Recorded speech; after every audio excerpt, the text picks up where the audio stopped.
Hello and welcome to Tea Break Film Reviews. My name's Michelle and today I'm going to be counting down all 23 MCU films ranked from worst to best. This is not based on my own opinion, but the combined user ratings from IMDb, Rotten Tomatoes, Metacritic and Letterboxd. So hold your infinity gauntlet and hear me out.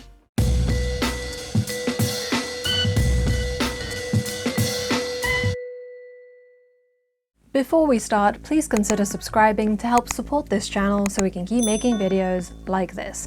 Note that all of the ratings have been converted so that they are all out of 100. Also, there are a few places where a couple of films have tied for the spot, so we are starting with number 20, Captain Marvel 2019.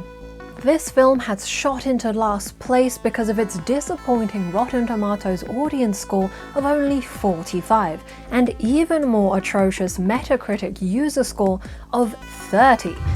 Number 19, Thor: The Dark World, 2013. As the sloppy seconds to the God of Thunder's first outing, this film was regarded as the worst MCU film for a full 6 years before Captain Marvel took that embarrassing title. Number 18, The Incredible Hulk, 2008. An oldie but apparently not a goodie, Edward Norton's Bruce Banner is just not as lovable as Mark Ruffalo, who has retained the role in every Hulk featuring MCU film ever since this one. Feels bad, Ed. Feels bad. Number 17, Iron Man 2, 2010. The curse of the sequel struck Iron Man 2, making it, as critic Chris Garcia puts it, half the fun of the first film and twice as convoluted. It may not be bad, it's just not very good.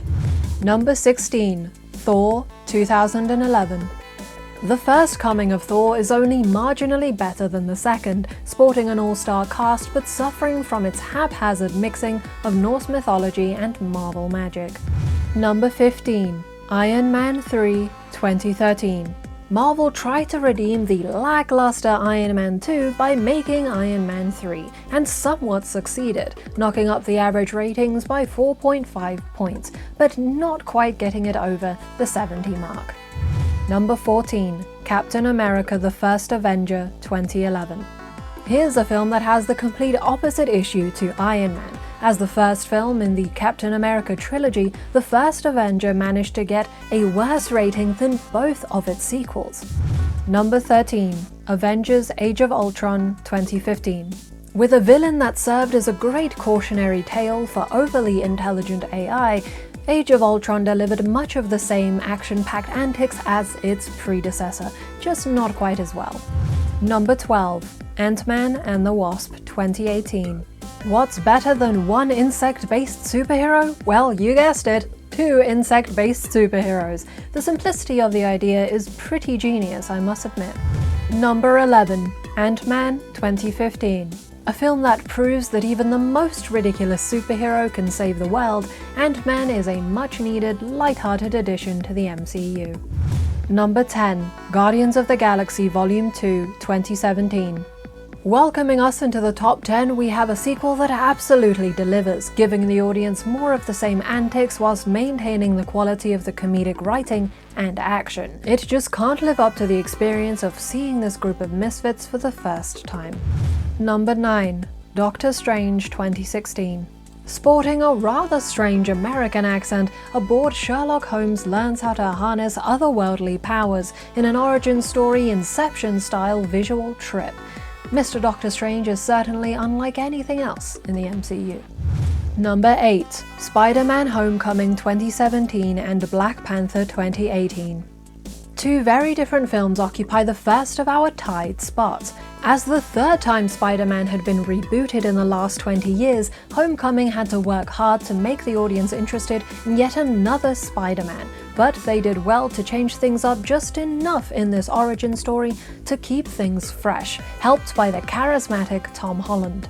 Then there's Black Panther, in which the superhero film template is adorned with rich cultural history in a new setting. It is a significant achievement for Black representation in film and a step towards a more inclusive genre. Number 7, Spider-Man: Far From Home 2019. With the origin story out of the way, Spider-Man is allowed to spread his wings, or I suppose his webs, in new and interesting ways. After a sufficiently light-hearted superhero goes on holiday setup, the action heats up, as does the comedy. Number 6. Marvel's The Avengers, 2012. A film in which a disgruntled but still witty Samuel L. Jackson assembles a team of superheroes is a recipe for success. As unique as each hero is, their rapport is acutely felt as they rise to the challenge of saving the world. Number 5. Thor Ragnarok 2017 and Captain America Civil War 2016.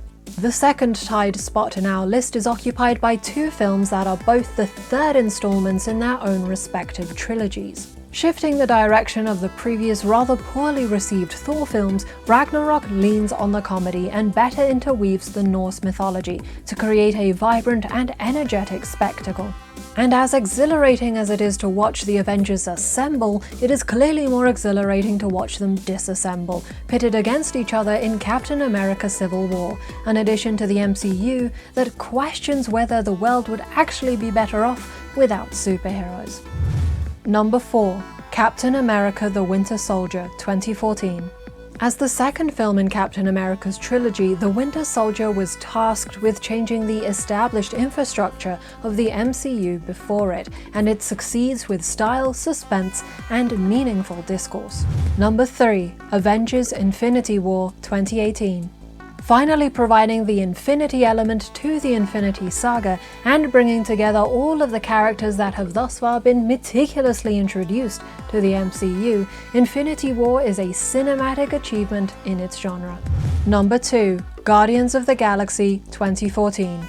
The funniest and weirdest ensemble of various intergalactic species lead a film that packs equal parts visuals, action, plot, and humor to create one unforgettable experience. Superheroes usually have catchphrases, but none are more brilliantly utilized than I Am Groot.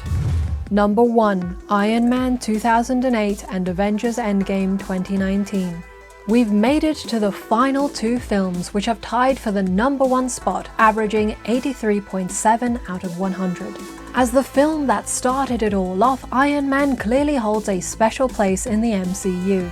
It introduced us to the man we all love to hate, billionaire philanthropist and inventor Tony Stark, in a career-reviving performance by Robert Downey Jr. In a somewhat ironic coincidence, the title of Best MCU Film is shared by Avengers Endgame, which marks the end of the 22 chapters of the Infinity Saga with a suitably epic, tragic, and explosive spectacle.